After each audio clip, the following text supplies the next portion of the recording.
Hello dear friends, welcome back to Knowledge House. In this video we will discuss exercise 3.2. इसके 6 question हमने discuss कर लिए थे part 1 में। आज है पार्ट 2 मीन्स 7 से आगे जितने भी क्वेश्चन हैं उनको हम डिस्कस करने वाले हैं। तो चलिए स्टार्ट करते हैं वीडियो को। Question number 7, show that summation n is equal to 1 to infinity 2 की पावर n प्लस 3 की पावर n अपॉन 6 की पावर n ये कन्वर्ज करती है, इसको हमें शो करना है। तो देखिए ये क्वेश्चन हमारे पास, इसको हमें शो करना है। यहाँ पे हमने जो सीरीज दे रखी है उसको हमने an मान लिया। an is equal to 2n plus 3 की पावर n अपॉन 6 की पावर n। तो देखिए इसको हम कैसे सोल्व कर सकते हैं। देखिए ये हमारे पास an is equal to 2n plus 3 की पावर n अपॉन 6n। इसको हम कैसे लिख सकते हैं। देखिए 6n को हमने इसके नीचे भी लिख लिया, इसके नीचे भी। इसको सोल्व करेंगे तो 1/3 की पावर n एंड 1/2 की पावर n किसके इक्वल है, an के इक्वल।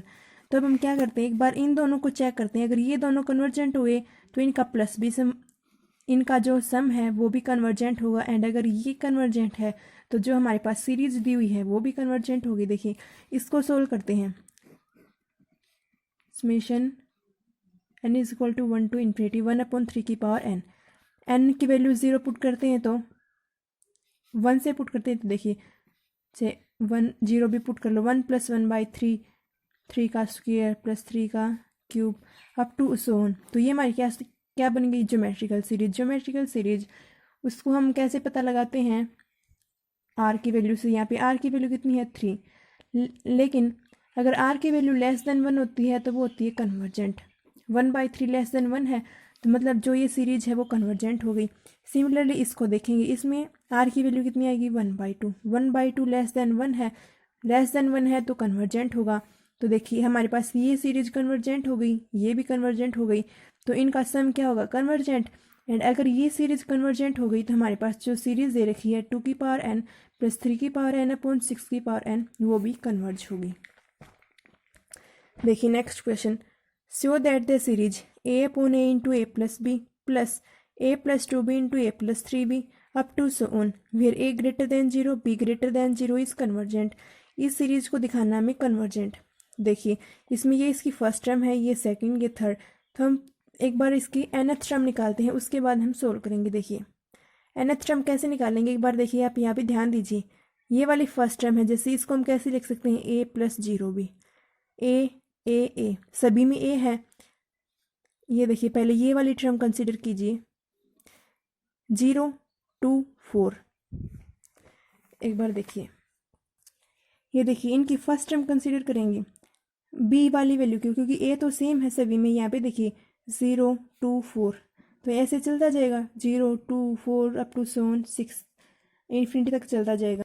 तो अब हमें इसकी फाइंड करनी है nth टर्म। तो उसको हम कैसे फाइंड करते हैं, an is equal to a plus n minus 1 into d. यहाँ पे a की वैल्यू देखिए, a की वैल्यू कितनी है 0, n minus 1 into D. D क्या होता है a2 माइनस में a1। तो हमारे पास 2 आ गया, 2 यहाँ पे पुट करेंगे तो 2n माइनस 2। मतलब देखिए ये वाली सीरीज लिखेंगे तो plus up to nth term लिख रहे हैं इसकी a plus 2n minus 2 into b. ये वाली इसकी टर्म आ गई। अब देखिए इनको कंसिडर करते हैं, यहाँ पे भी a सभी में है, a plus a plus a plus, यहाँ पे 1b 3b 5b। अब क्या आ गई 1 3 5। इसका हमें nth टर्म निकालना है। nth टर्म कैसे निकालेंगे, a is equal to a plus n minus 1 into D.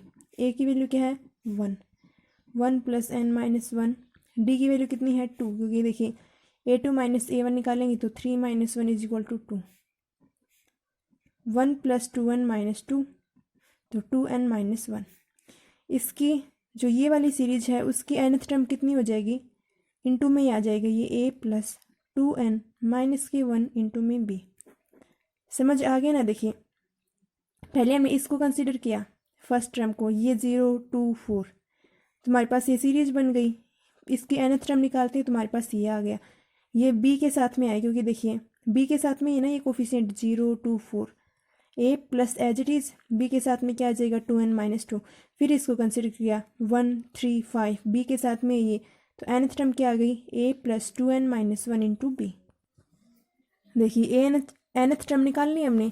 अब क्या करेंगे, अंदर मल्टीप्लाई करते हैं तो a minus 2b plus 2nb A minus के बी टू एन बी, यहाँ से एन कॉमन निकालते हैं, यहाँ से एन कॉमन निकालते हो, n square a minus two b by n upon two b, क्योंकि एन यहाँ से कॉमन निकाल लिया, a minus b by n plus two b. ये वन बाई एन स्क्वेयर है, इसको हमने बी एन कंसिडर कर लिया। Let b n is equal to one upon n square, तो a n upon b n करेंगे तो हमारे पास ये टर्म रह जाएगी। अब हम लिमिट पुट करते हैं, limit n goes to infinity a n b n, तो हमारे पास क्या टर्म रह जाएगी यहाँ पे, one upon four b square. वो क्या है, non zero and infinite. Comparison test से क्या हो जाएगा, ये जो सीरीज है a n and b n वो क्या करेंगी, एक जैसे बिहेव करेंगी, लेकिन अब हमें पता लगाना है बी एन से कि वो कन्वर्ज होगी या डाइवर्ज होगी। B n is equal to one upon n square है, ये कन्वर्ज होगी पी टेस्ट से, क्योंकि देखिए पी टेस्ट क्या होता है, अगर पी ग्रेटर देन वन होता है तो वो कन्वर्ज होता है। तो पी की वैल्यू कितनी है यहाँ पे, टू ग्रेटर देन, इसका मीन्स ये कन्वर्ज हो गई। अगर बी एन कन्वर्ज है तो ए एन कन्वर्ज हो गई, एंड अगर ये दोनों कन्वर्जेंट हैं तो जो हमारे पास सीरीज दे रखी है वो भी कन्वर्जेंट है। नाइन्थ क्वेश्चन, सीरीज है एक तो एन स्क्वेयर एक b n square, both convergent series हैं, तो अब हमें शो करना है कि ए एन बी एन ये भी कन्वर्ज होगी। देखिए हमारे पास ये दे रखा है कि ये कन्वर्ज होगी, इसको हमें प्रूव करना है a n b n is also convergent. अगर ये दोनों कन्वर्जेंट है तो उनका स्क्वेयर का सम अपॉन टू वो भी होगा कन्वर्ज सीरीज। देखिए जैसे हमारे पास कोई भी ए एंड बी है, एंड अगर हम इसका अर्थमेटिक मीन निकालें तो वो क्या होता है, a plus b by two. Similarly हमारे पास देखिए यहाँ पे दो सीरीज हैं, a n square plus b n square, इसका हम अर्थमेटिक मीन निकालें तो क्या हो जाएगा, a n square plus b n square by two. वही हमने यहाँ पे किया है, देखिए वो कन्वर्ज हो जाएगा कंपेरिजन टेस्ट से। अब आपको पता है एक ए एम होता है एक जी एम, ए एम मतलब अर्थमेटिक मीन, जी मतलब ज्योमेट्रिकल मीन। जैसे ए एंड बी है उसका अर्थमेटिक मीन क्या हो जाएगा, a plus b by two, geometrical mean क्या हो जाएगा, a b under the root. Similarly हमें हमारे पास ए एन बी एन की जगह क्या है, a n square plus b n square. अब इसका ज्योमेट्रिकल ये एक फॉर्मूला होता है कि a m is greater than g m, तो जी एम तो हमारे पास ये आ गया, a n square dot b n square under the root, वो लेस देन होता है किससे, ए एम से। ए एम अर्थमेटिक मीन क्या आ गया, a n square plus b n square by two. यहाँ पे देखिए ये स्क्वेयर से स्क्वेयर रूट कैंसिल हो गया, तो हमारे पास क्या बच गया, a n dot b n is less than a n square plus b n square by two. अब हम इसको शो करते हैं कि कन्वर्जेंट सीरीज है, ये तो पहले से ही दिखा रखा है हमने कि कन्वर्जेंट सीरीज है, तो अगर ये कन्वर्ज है तो ये भी कन्वर्ज होगी बाई कंपेरिजन टेस्ट। एंड ये हमें शो करना था कि summation n is equal to one to infinity a n b n is also convergent. देखिए क्वेश्चन नंबर 10, इसमें हमारे पास 3 क्वेश्चन है, 3 is almost same to same ही हम करेंगे सेकंड पार्ट, बाकी के आप खुद ट्राई करोगे। हमें इसमें कन्वर्जेंस डिस्कस करनी है। देखिए सेकंड पार्ट, एक्स की power n plus a n plus x की power n x greater than zero. Simple question है, अगर आप ट्राई करोगे तो हो जाएंगे, आप प्लीज़ ट्राई करके देखना।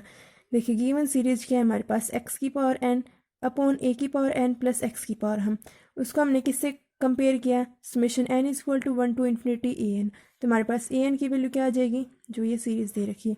अब देखिए हमारे पास यहाँ पे केस बनेंगे, एक्स एंड ए यहाँ पे अननोन है, या तो एक्स की वैल्यू ए से लेस देन होगी, एक्स लेस देन ए, फिर हमारे पास केस बनेगा एक्स ए से बड़ा भी हो सकता है, एक्स ए के इक्वल भी हो सकता है। देखिए जब x लेस देन a है तो a यहाँ पे आ जाएगा, तो यहाँ पे 1 रह जाएगा, x by a less than 1। तो देखिए limit n goes to infinity x by a की पावर n, लेकिन यहाँ पे हम अगर इन्फिनिटी पुट करें तो किसी की भी पावर इन्फिनिटी 0, तो हमारे पास ये वैल्यू आ जाएगी, इसको हमें यूज़ करना है। देखिए ये हमारे पास x की पावर n अपॉन ए एन प्लस एक्स की पावर n, हम केस क्या कंसिडर करें, x लेस देन 1 और या फिर x अपॉन ए लेस देन 1, इसमें हम लिमिट पुट करेंगे तो हमारे पास 0 वैल्यू आएगी।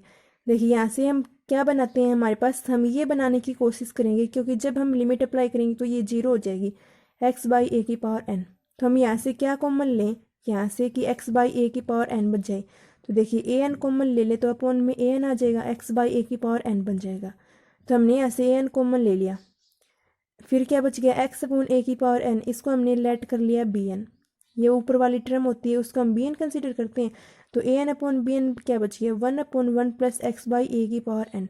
इसमें लिमिट पुट करते हैं तो देखिए ये तो जीरो हो गई, 1/1 प्लस जीरो, ये क्या बचा 1, 1 is not equal to zero. तो जो series a n and b n है दे बोथ बिहेव अलाइक, वो एक जैसे बिहेव करेंगी या फिर कन्वर्ज और डाइवर्स करेंगी। अब हम पता लगाते हैं बी एन से, बी एन क्या है एक्स अपॉन ए की पावर एन। इसमें हम लिमिट पुट कर वैल्यू पुट करते हैं एन की, एक्स बाई ए का होल स्क्वायर, लिमिट पुट करते जाएंगे 1 2 3, तो हमारे पास ये ज्योमेट्रिकल सीरीज बन गई। ज्योमेट्रिक सीरीज में हमारे पास हम किससे वैल्यू निकालते हैं आर से। आर क्या होता है a2/a1, तो आर यहाँ पे कितना हो जाएगा x by a less than 1। अगर वो लेस देन 1 होता है तो वो कन्वर्जेंट होता है। हैंस देखिए हमारे पास ये बी एन कन्वर्जेंट हो गया, तो जो ए एन है वो भी कन्वर्ज हो गया, तो हमारे पास ये सीरीज भी कन्वर्ज हो जाएगी। नेक्स्ट केस क्या बनेगा हमारे पास, एक्स बड़ा है ए से, तो एक्स बाई ए भी बड़ा होगा ए से। लेकिन अब इसको हम देखिए, इसको हम कैसे लिख सकते हैं a by x less than 1, x by a तो हमने निकाला था वो आ गया। अब हम इसको निकालते हैं, अगर हम इसकी इन्फिनिटी पुट करें, ये ज़ीरो है, ए बाई एक्स की पावर एन, एन की वैल्यू इन्फिनिटी पुट करते हैं, इन्फिनिटी पुट करेंगे तो ज़ीरो आ गया। अगर ये ज़ीरो आएगा तो कन्वर्ज हो जाएगा। अब हम यहाँ पे बनाने की कोशिश करते हैं ए बाई एक्स की पावर एन इस सीरीज में, तो यहाँ से अगर हम एक्स की पावर एन कॉमन ले लें तो यहाँ पे एक्स की पावर एन आ जाएगा, ए अपॉन एक्स की पावर एन प्लस 1, एक्स की पावर एन था, इस एक्स की पावर एन हमें कॉमन ले लिया तो ये कैंसिल हो जाएगा, क्या बच गया 1 अपॉन ए बाई एक्स की power n plus 1। Limit put करते हैं तो लिमिट में आ जाएगा 1, 1 is not equal to zero, तो हमारे पास तो ये डाइवर्स हो जाएगी, क्योंकि हमारे पास एक वो फॉर्मूला होता है ना, पॉजिटिव सीरीज है a n not equals to zero है तो जो सीरीज है हमारे पास वो डाइवर्ज हो जाएगी। हमने कौन सा केस कंसिडर किया है x greater than 1। Third case क्या बनेगा हमारे पास, when x is equal to a, x की वैल्यू ए है तो हम यहाँ पे ए एन में पुट कर देंगे, ए एन में पुट करेंगे तो a1 प्लस एक्स की पावर एन था, एक्स की जगह ए एन पुट कर दिया, ए की पावर एन प्लस ए की पावर एन 2a की पावर एन, इससे कैंसिल 1/2 आ गया, 1/2 नॉट इक्वल टू जीरो, तो जो सीरीज है वो डाइवर्ज हो जाएगी कहाँ पे, जब एक्स की वैल्यू ज़ीरो है। तो हम क्या कंक्लूजन निकालते हैं कि ए एन कन्वर्ज कहाँ पे होगा, जब एक्स की वैल्यू लेस देन ए होगी, लेकिन डाइवर्ज कब होगा, जब एक्स की वैल्यू एक तो ए होगी एंड एक्स ग्रेटर देन ए होगा। तो ये था हमारे पास सेकेंड पार्ट। अब हम करते हैं 11th क्वेश्चन। देखिए हमें शो करना है कि ए एन कन्वर्जेंट सीरीज है पॉजिटिव टर्म्स की, तो हमें पता लगाना है कि it follows that n a की power n is equal to convergent, मतलब ए एन कन्वर्जेंट है तो अगर हम उसको एन से मल्टीप्लाई कर दें तो ये कन्वर्जेंट होगा कि नहीं। तो देखिए इसका सॉल्यूशन क्या है, अगर ए एन कन्वर्जेंट है then n a n is not always convergent, ये हो भी सकता है नहीं भी हो सकता। देखिए हम एक एग्जांपल लेते हैं, a n is equal to a upon n square, यहाँ भी हम ए एन के मल्टीप्लाई कर देंगे तो 1 अपॉन एन आ जाएगा। पहले इसको सोल्व करते हैं कि ये कन्वर्ज होगा या नहीं होगा, किससे पी सीरीज से हो जाएगा, पी टेस्ट से, 2 ग्रेटर देन 1 होता है तो कन्वर्ज हो गया, लेकिन वहाँ पे है, इसको अब हम अप्लाई करते हैं तो 1/n, एन की पावर कितनी है 1, 1 अगर इक्वल होता है, पी की वैल्यू 1 होती है तो वो डाइवर्ज होती है। देखिए ये वाली वैल्यू एन तो कन्वर्ज होगी, लेकिन एन से मल्टीप्लाई किया तो ये डाइवर्ज होगी, तो मीन्स ये हमेशा फिक्स नहीं है कि ये कन्वर्ज होगा ही होगा, ये कन्वर्ज हो भी सकता है एंड नहीं भी हो सकता। एंड लास्ट क्वेश्चन इज, हमें सीरीज को शो करना है कन्वर्ज होगी। ये देखिए कन्वर्ज कैसे होगी, देखिए ये हमें पता है log n ग्रेटर देन 2 होता है। अब हम इस सीरीज़ को log n से मल्टीप्लाई करते हैं बोथ साइड, तो यहाँ पे क्या आ जाएगा log n, ये वाली as it is 2 log n, ये वाली पावर है यहाँ पे आ जाएगी, ये 2 यहाँ पे आ जाएगा पावर में, देखिए log n ये वाली पावर में आ गई, ये 2 पावर में आ गया, log से log कैंसिल, क्या बच गया log n की power log n greater than है n स्क्वेयर से। अब हम इसका रेसिप्रोकल करें तो 1 अपॉन log n की power log n less than हो जाएगा 1 अपॉन n स्क्वेयर। अब हम इसको पता कर लेते हैं कि कन्वर्ज होगा या डाइवर्ज होगा। 1 upon n square p test से कन्वर्ज हो जाएगा, क्योंकि पी की वैल्यू अगर ग्रेटर देन 1 होती है तो वो होता है कन्वर्ज। लेकिन यहाँ पे पी की वैल्यू कितनी है, n की power p is equal to n की पावर 2, तो p की वैल्यू 2 ग्रेटर देन 1, तो ये कन्वर्ज हो गया। तो अगर ये कन्वर्ज है तो कंपेरिजन टेस्ट से ये सीरीज भी कन्वर्ज हो जाएगी, an एंड bn दोनों कन्वर्ज हो जाएंगी। एंड यही हमें शो करना था कि जो ये सीरीज है वो कन्वर्ज हो गई, तो हमारे पास ये सीरीज कन्वर्ज हो गई। अब हमारा चैप्टर नंबर 3 कंप्लीट हो चुका है। आप इसे ट्राई करके देखना है। अगर आपको कोई भी डाउट है तो आप कमेंट सेक्शन में बता देना। Thanks for watching, keep learning.